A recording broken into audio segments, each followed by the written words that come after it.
ഇപ്പോൾ നമുക്ക് വർഗീസ് ജോർജ് ഇപ്പോൾ നമ്മളോടൊപ്പം ഈ വിഷയത്തിൽ പ്രതികരിക്കാൻ തയ്യാറായിട്ടുണ്ട്. നമസ്തേ ശ്രീ വർഗീസ് ജോർജ്. ഈ പുല്ല് തിന്നുന്നു, മണ്ണ് തിന്നുന്നു. നിങ്ങളുടെ കാലത്ത് മുട്ടിലിഴയുന്നുണ്ടായിരുന്നു, മുടി വെട്ടുന്നുണ്ടായിരുന്നു. ഇപ്പോൾ അതിൽ നിന്നും കുറച്ച് വ്യത്യാസം വന്നിട്ടുണ്ട്. മണ്ണും പുല്ലൊക്കെ തിന്നേണ്ട ഗതികേടിലേക്ക് തലമുറ എത്തിയിരിക്കുകയാണ്, പുതിയ തലമുറ. അപ്പോൾ എങ്ങനെയാണ് ഇപ്പോൾ കോൺഗ്രസ് പ്രതിനിധികൾ എമ്പാടും പറയുന്നത് 10 വർഷം പിണറായി വിജയൻ ഭരിച്ചപ്പോഴാണ് ഇത്തരത്തിൽ PSCയിൽ അനധികൃത നിയമനങ്ങളൊക്കെ വന്നത്, അതുകൊണ്ടാണ് തങ്ങൾക്ക് ഒരു ആക്ഷൻ പോലും സ്വീകരിക്കാൻ കഴിയാത്തത് എന്നാണ് പറയുന്നത്. ഇപ്പോഴും കടിച്ചു തൂങ്ങുകയാണ് പഴയ അംഗങ്ങളും ചെയർമാനും എന്നൊക്കെ അവർ ന്യായീകരണം പറയുന്നത്. എന്താണ് അങ്ങേക്ക് ഇക്കാര്യത്തിൽ പറയാനുള്ളത്? എനിക്ക് തോന്നുന്നു നമുക്ക് വിഷയത്തിലേക്ക് വരികയാണ് നല്ലതെന്ന് തോന്നുന്നു.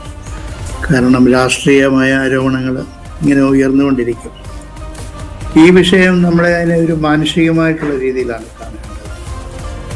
ഒന്നാമത് നമ്മൾ ചെയ്യേണ്ടത് ഈ സമരം ചെയ്യുന്നവരുമായിട്ട് നമ്മൾ ചർച്ചയ്ക്ക് തയ്യാറാണ്. ആശാസമരം ഉണ്ടായപ്പോൾ LDFിൽ ഞാനെടുത്തിരുന്ന നിലപാടായിരുന്നു. ആശാസമരം ചെയ്യുന്നവർ എണ്ണത്തിൽ വളരെ കുറവായിരുന്നു, പക്ഷെ അത് മിഡിൽ ക്ലാസ് മൊറാലിറ്റിയെ വളരെ ബാധിച്ചിരുന്നു. അതുകൊണ്ട് അവരുമായിട്ട് ചർച്ച ചെയ്യണമെന്നുള്ളതായിരുന്നു ഞങ്ങളുടെ നിലപാട്, പാർട്ടിയുടെ നിലപാട്.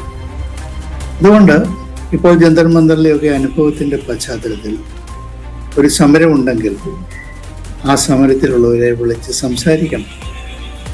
വിദ്യാഭ്യാസ മന്ത്രി തന്നെ വിളിച്ച് സംസാരിക്കണം. ഉദ്യോഗസ്ഥന്മാരുമായിട്ട് അനൗപചാരികമായ ചർച്ച നടന്നു എന്നാണ് ഞാൻ മനസ്സിലാക്കുന്നത്.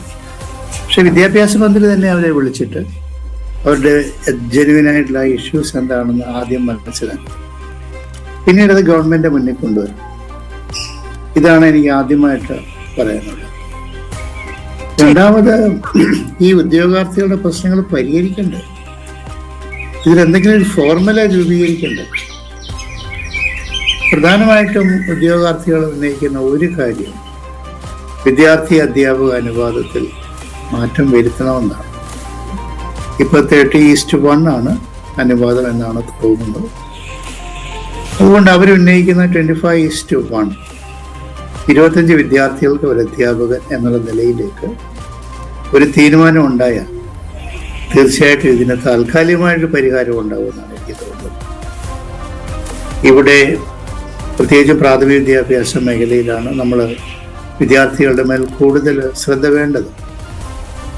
അതുകൊണ്ട് മറ്റ് വികസിത രാജ്യങ്ങളെ ഒക്കെ വെച്ച് നോക്കുമ്പോൾ നമ്മുടെ ഈ അനുപാതം വളരെ വളരെ കൂടുതലാണ്.